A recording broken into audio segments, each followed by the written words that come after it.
Kapag walang plaka, bawal pumasada ang mga tricycle sa Quezon City. Kanina mahigit 50 driver ang nahuli. Nasa frontline ng balitang yan si Mon Gualvez.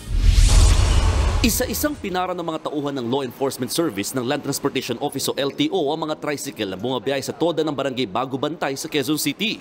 Simula ngayong araw, maigpit na ipinatutupad ang no plate, no travel policy para sa mga pumapasadang tricycle ng lungsod.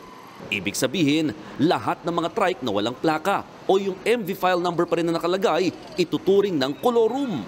Kanya-kanya namang palusot ang mga nahuling tricycle driver.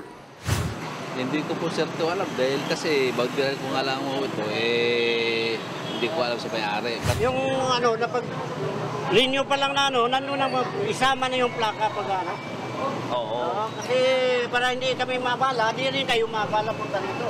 Ang iba, iginiit na matagal na naghihintay ng plaka. Alam naman daw nila na nagsimula na ang hulihan, pero nakipagsapalaran pa rin pumasada. Wala kami magagawa bibiyahe talaga kami, maguguto yung pamilya ito magpapasukan, pambili ng gamit. Notebook. Aabot sa 52 natikitan at nasampulan ng operasyon ng LTO laban sa mga kolorum na tricycle. 28 dyan, diretso sa impounding section. Taong 2016 hanggang 2017, nagsimulang magkaroon ng backlog sa mga plaka sa motorsiklo. Bagay na unti-unti na raw sinusolusyonan ng ahensya, kaya naman isa sa mga nakumpletong release na raw nila ng mga plaka ay yung mga tricycle dito sa Quezon City. Sa record ng Quezon City Government, aabot sa mahigit 24,000 ang bilang ng mga lehitimo at nakarehistrong tricycle. Mula sa bilang na yan, halos 3,000 ang walang plaka. Tiniyak ng LTO na napunan yan bago matapos ang buwan ng Hunyo.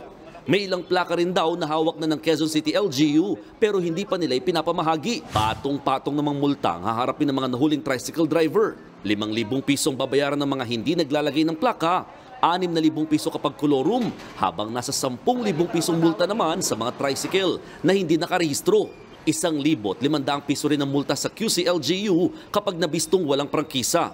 Bukod sa mga tricycle, paiigtingin din ng LTO ang pagbabantay sa mga four-wheel vehicles na hindi raw magkakabit ng plaka. Nagbabalita mula sa frontline, Mon Gualvez, News 5. Mga kapatid, Julius Babaw po. Iba na ang may alam at may pakialam sa panahon ngayon. Para sa frontline ng mga balita, mag-follow at mag-subscribe sa social media pages ng News 5.